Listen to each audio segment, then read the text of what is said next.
Well, no story in the past year has consumed nearly as many words and as much airtime as the alleged collusion between the Donald Trump presidential campaign and the government of Russia. Hillary Clinton even suggested the collusion may compel a rerun of the 2016 election, which, of course, all of us are looking forward to. But is the core story that undergirds all of this actually real? Last week, several major outlets reported that Russia had attempted to hack election systems in 21 U.S. states. That story whipped people into a frenzy, and it turned out to be false. Journalist Glenn Greenwald, who is not a conservative, recently wrote that, quote, the Russia story of 2017, not unlike the Iraq discourse of 2002, is now driven by religious-like faith rather than rational faculties. John Daniel Davidson does not have much in common with Glenn Greenwald, but he may agree on this. He writes for The Federalist, and he joins us tonight. John, thanks for coming on. Thanks for having me. So these words carry, and we've had Glenn on this show a number of times, but they carry particular weight because he's not pro-Trump in the slightest. He's a figure of the left, and I don't think he has any political agenda either way, but he's a logical person, a rational person, and he looks at the evidence and finds it wanting. Yeah, I find it kind of awkward to be in a position where I'm agreeing with Glenn Greenwald on anything, but he's right about this.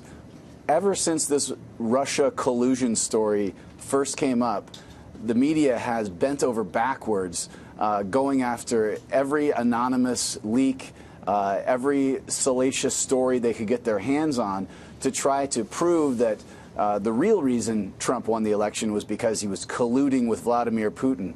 Democrats and their courtesans in the media cannot accept the fact that Donald Trump won a free and fair election, and there's got to be some other explanation for it, and they've latched onto this Russia story, and every time they trot out a new theory or a new leak or a new explosive document or piece of intelligence, it crumbles right away, and we've seen this throughout the past year, time after time, and this is just the latest version.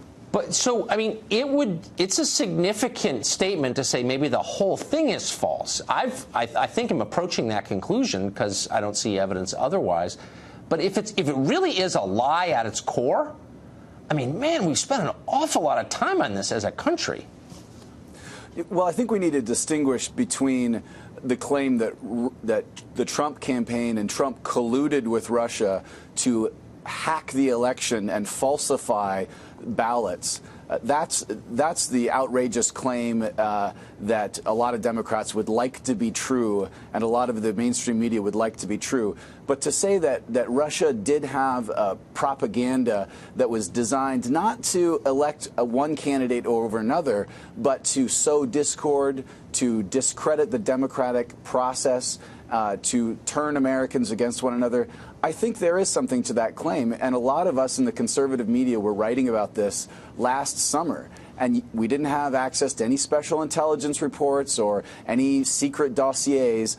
All you had to do was pay close attention to the trolls on Twitter and Facebook, and you could tell something odd was going on with tweets and with social media memes going viral, that they were coming from, you know, what were probably Russian troll farms. Do you think but that shouldn't surprise anybody. I mean, do you think that, I mean, I'm just thinking, having spent, you know, my whole life in this city, I think of all the foreign governments, Turkey is a huge one, the Saudis, there are many others, that actively pump their propaganda into our system and try to affect our political process. Do you think we're now going to have a new standard where all of that is unacceptable? I hope so. Well, maybe we should, and that's a conversation that we could have, right? But that's not the conversation the Democrats want to have. No, there is a whole swath of the left that can only believe that Donald Trump either got elected because half the country are racist or Trump colluded with Russia. But it's impossible for them to imagine that maybe Hillary Clinton was a horrible candidate who ran a horrible campaign, and vast numbers of Americans wanted something different. That can't be true. So no, it can't. It's got to be Russia, right? So I'm kind of excited for this new tomorrow we're getting, where no foreign governments are allowed to influence our process. I'm in favor of that. We're going to hold them to that new standard. John, thank you.